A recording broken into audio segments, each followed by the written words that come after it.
Na verdade, o que acontece é que o empreendedor não se intimida com situações de muita incerteza ou com ambientes muito complexos onde ele atua.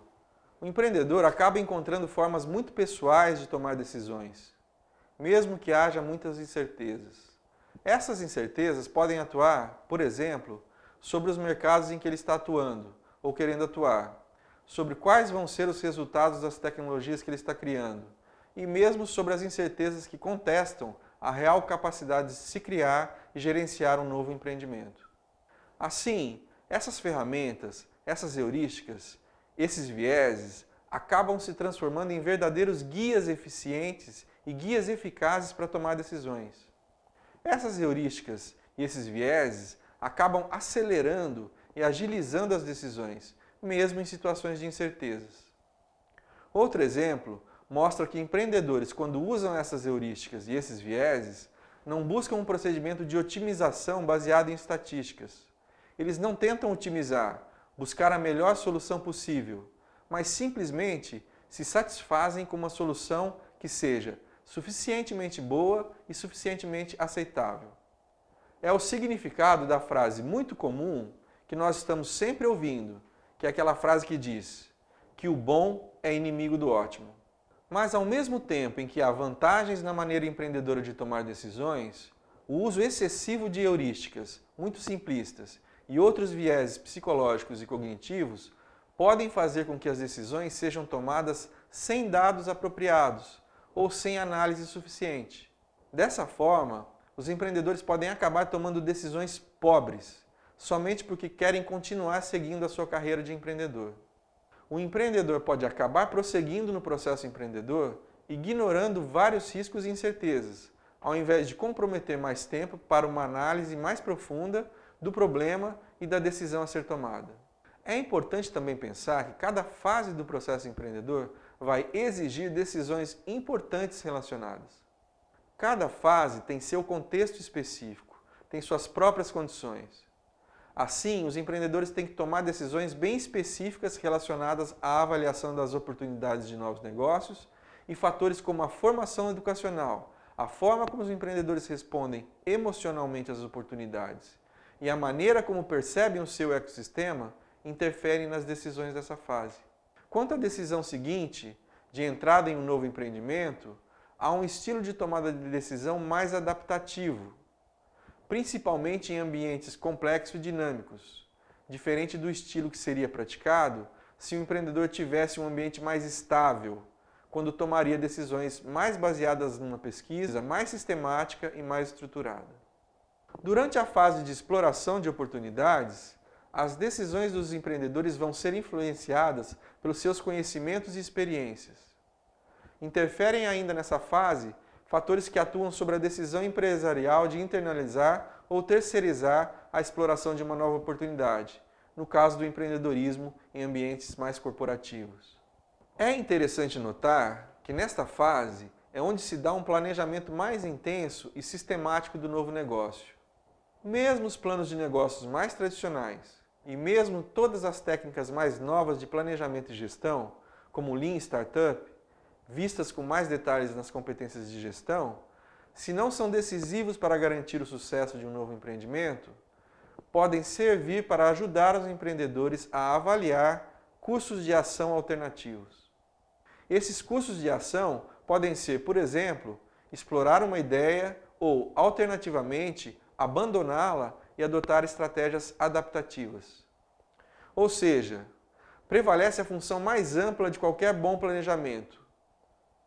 Nenhum bom planejamento garante, por si só, o sucesso de um novo empreendimento, mas pode ser um bom guia para ajudar a decidir quais são os próximos passos nessa fase do processo empreendedor.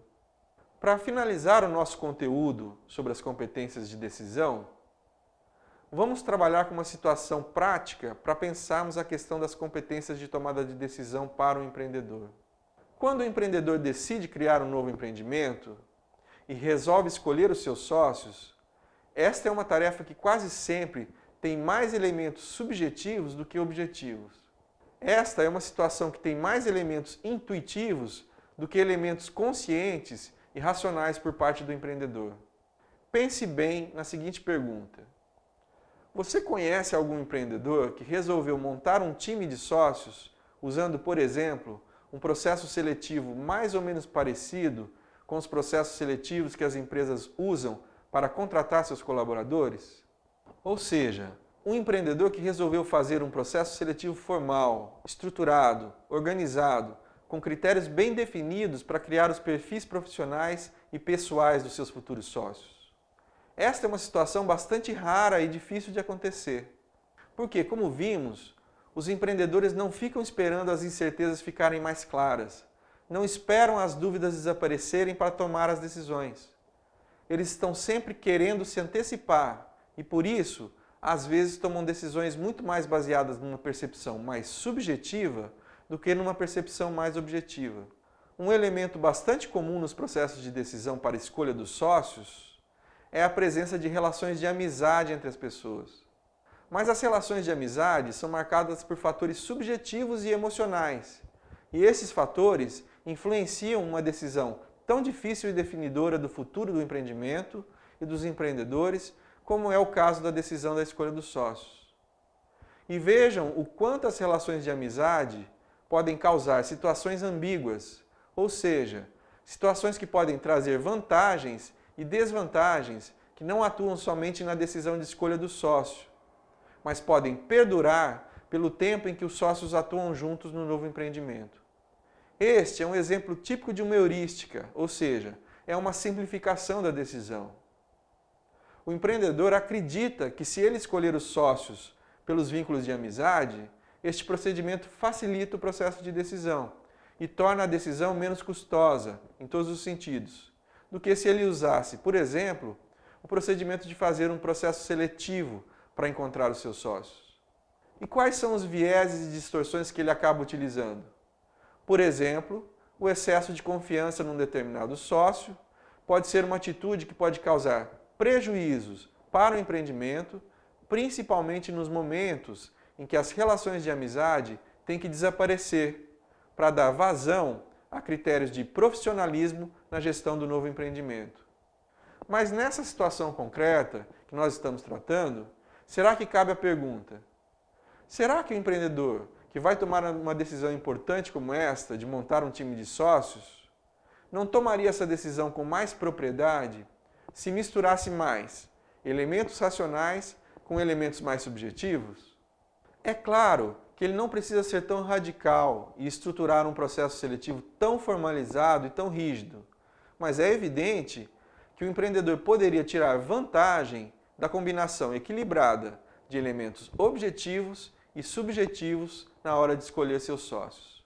Ele poderia tomar mais cuidado com a decisão e contrabalançar elementos importantes, como os elementos afetivos que existem na relação de amizade, com um processo de tomada de decisão mais baseado em evidências estruturadas e organizadas.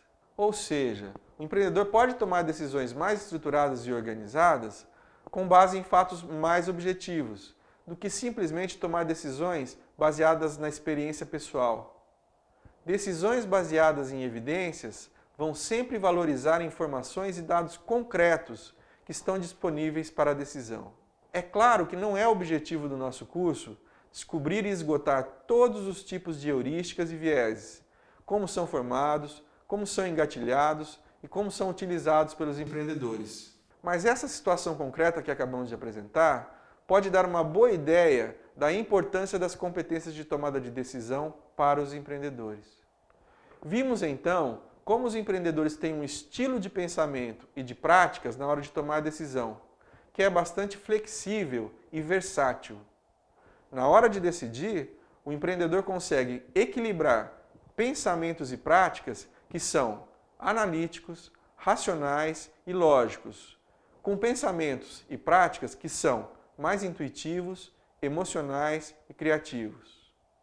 Muito obrigado pelo seu interesse e pela sua atenção a esse nosso conteúdo sobre as competências de tomada de decisão.